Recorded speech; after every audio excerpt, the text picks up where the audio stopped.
ሰላም እንዴት ናችሁ? ስሜ ደህንነት በላቸው እባላለሁ። ያለው ሳውዲ ነው። ቦታው ያለውበት አካባቢ ማለት ነው ካፍጂ ወይንም ላፍጂ በመባል ይታወቃል። ከመጣሁ ዓመቴ ነው።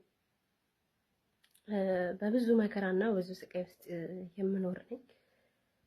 የመጀመሪያው ሽንት ቤት እንድገባ አይፈቀድልኝም ማታ ማታ ማለት ነው። አንድ ሰዓት እንኳን ሽንት መያዝ በጣም ከባድ ነው። ሁላችሁም ታውቁታላችሁ።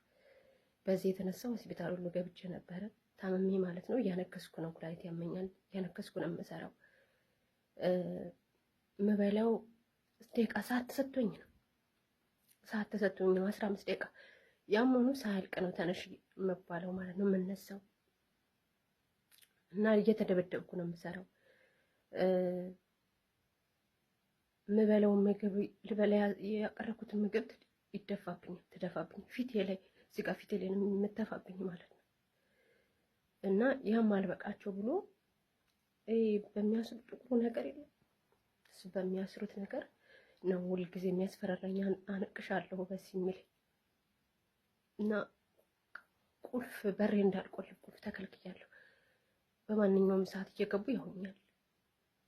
እና እኔ ተኝቼ ያው ድካም ነውና በተኛም ግን እነቃለሁ። ለምን በተኛም ቅዠት ነው የሆነ እፈራለሁ። ገብተው የሆነ ነገር ያደርጉኛል ይገሉኛል ምናምን ብዬ ስለምፈራ እየባነንኩ ነው የምተኛው እንቅልፍ ማለት ነው። እና ፖሊሶቹ ሁሉ ጓደኞቹ እንደሆኑ ይናገራል ማለት ነው ሰውየው። ገለንሽ ዝባላ ላይ ነው የምንጥልሽ፣ ሬሳሽን እራሱ ሰው አያየውም ነው የሚለኝ። እና በጣም ፈርቻለሁ። ይህ ቪዲዮ ዋጋ እንደሚያስከፍለኝ አውቃለሁ። እንደሚረዱ ሰዎች ሼር አድርጉላቸው። በእርግጠኝነት ቢያዩት ማንም ሰው እንደማይጨክንብኝ አውቃለሁ። የምሰጠው ኢንተርኔት በቀን 1 ሰዓት ነበረ፣ እሱም ተከልክሎ በ5 ቀን በ6 ቀን ነበረ እሱ። አሁንም ደግሞ እሱ ጨርሶ ተከልክያለሁ።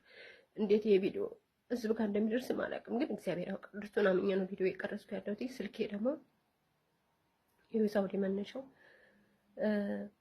966 53 61 47 958 ነው ስልኬ ማለት ነው። ጠዋት ላነሳ እችላለሁ ስለምተኛ። ከዛ በኋላ ግን ስልክ ሲደወል ቢታይ እንደውም ችግር ውስጥ እገባለሁ ማለት ነው። አመሰግናለሁ። ሼር አድርጉ።